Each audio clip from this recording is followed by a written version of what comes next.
Crazy World Events channel. Please subscribe and press the bell if you enjoy my video.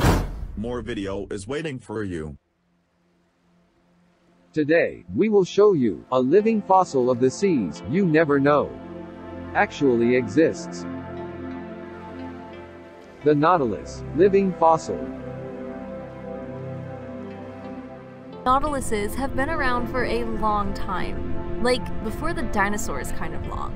They appeared nearly 500 million years ago, and over the course of their history, there have been thousands of species. Today, there are less than 10 species belonging to the Nautilus family, which is sectioned off into two genera, Nautilus and Nautilus. Species from the Nautilus genus are the kinds with which you are most likely familiar, because species from the Nautilus genus, who are referred to as fuzzy nautiluses, are rare and have only been observed living in the wild less than 5 times.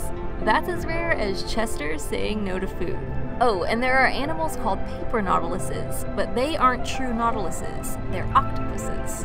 The name Nautilus is appropriate for these seafaring cephalopods because nautilus is derived from the Latin word meaning sailor.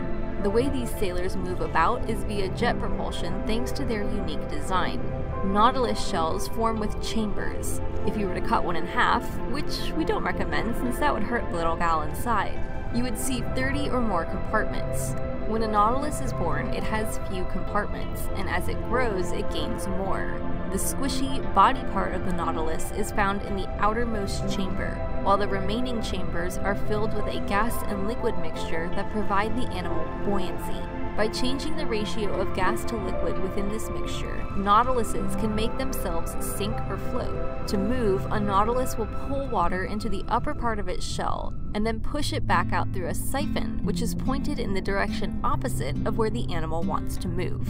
That all might sound a little complicated, but they've been doing it for millions of years, so I'd say it's best we don't question it at this point.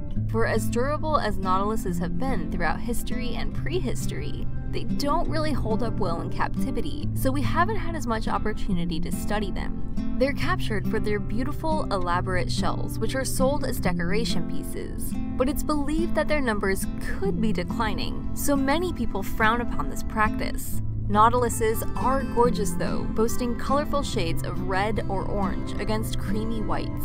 They can reach 10 inches in shell diameter, and they have upwards of 90 or more tentacles that can be completely retracted into their shell and hidden under a tough hood.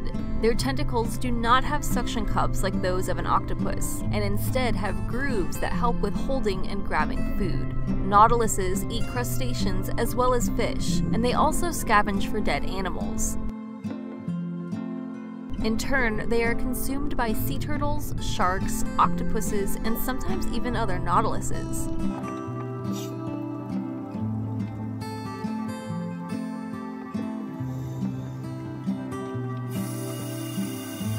In order to avoid predators, nautiluses are mainly nocturnal, and some species participate in a daily migration. When we landlocked mammals think of migration, we likely think of moving on a horizontal plane, but many sea creatures, nautiluses included, migrate on a vertical plane. During the day, nautiluses will sink themselves to as far as 2,000 feet below the ocean's surface and away from light and predators. They can't dive too deep, however, because after a little more than 2,600 feet, their shells will no longer be able to withstand water pressure and may collapse on themselves. At night, they rise up to 300 feet and take their time enjoying their nocturnal feast. They have relatively bad eyesight and likely use smell to find their food, so light isn't really a food-finding factor for these sailors. They hunt and live in the South Pacific and Indian Oceans. Nautiluses are born from large eggs that are about 1.5 inches long. The eggs are laid by females who attach them to surfaces. The eggs take about a year to develop before the baby nautilus hatches. Nautiluses take years, sometimes as many as 10 or more, to reach maturity and readiness to mate. This is pretty much opposite of their other cephalopod cousins, who develop rather quickly and typically only reproduce once in their lifetime. And nautiluses break the record when it comes to their life expectancy, where most cephalopods only live about a year. The nautilus can live to be 20 or older. In Palau in the early 1980s, Dr. Bruce Saunders and his assistant, Mike Weekly, tagged and released thousands of Nautilus. 30 years later, has the Nautilus changed? We can repeat Saunders and Weekly's study and compare catch rate. If catch rates are similar to today, the most likely the population is unchanged. This is the question we set out to answer in May 2015.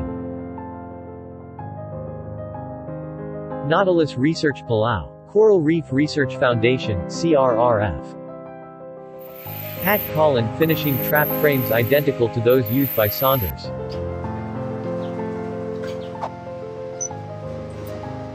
Marge installing funnel and baffle. The CRRF research vessel, Chemedic. Heading to short drop-off.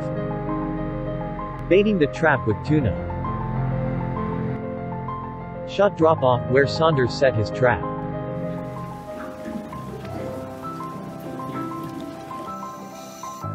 Marge tying the trap line to the reef.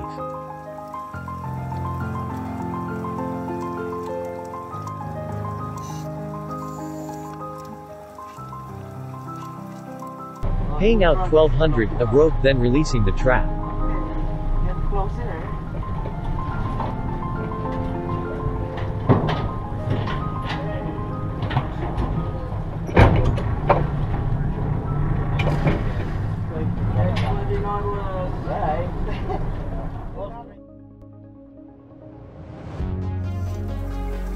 Tying a retrieval line to the important loop, the untying the yellow trap line.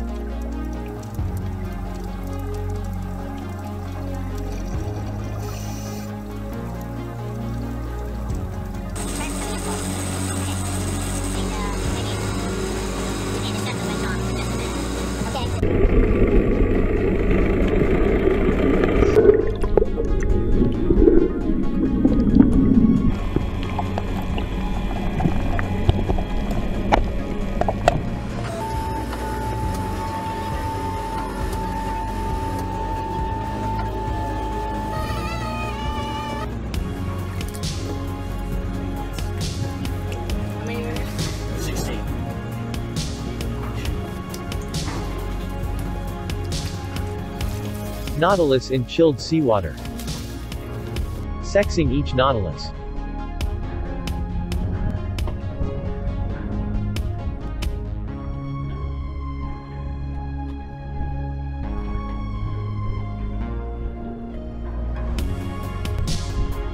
Mating in the cooler. Sorry to interrupt, but we have work to do.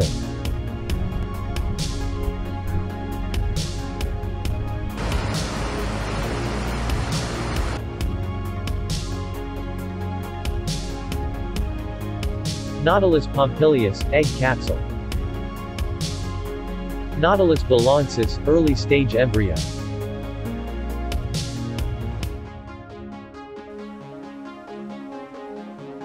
Nautilus balancis, early stage embryo. 250 days.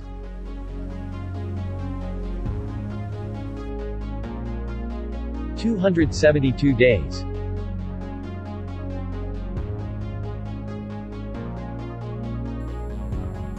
$332 days.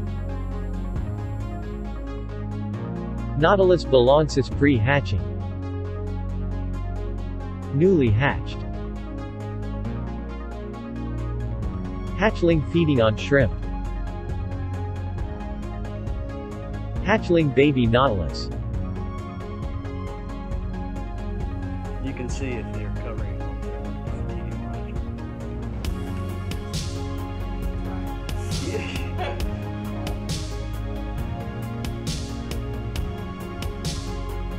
Actually, even if you let them go in front of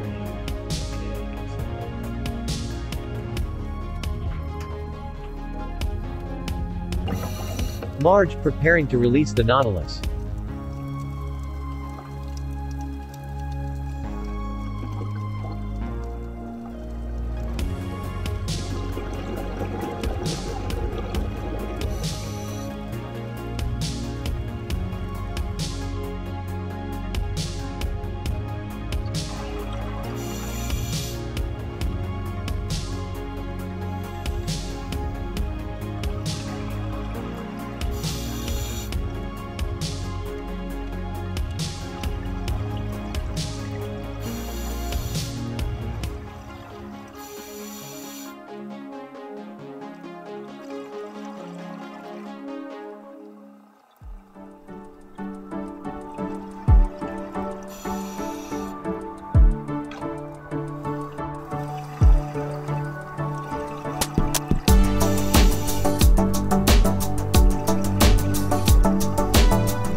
subscribes, and press the bell, if you enjoy my video.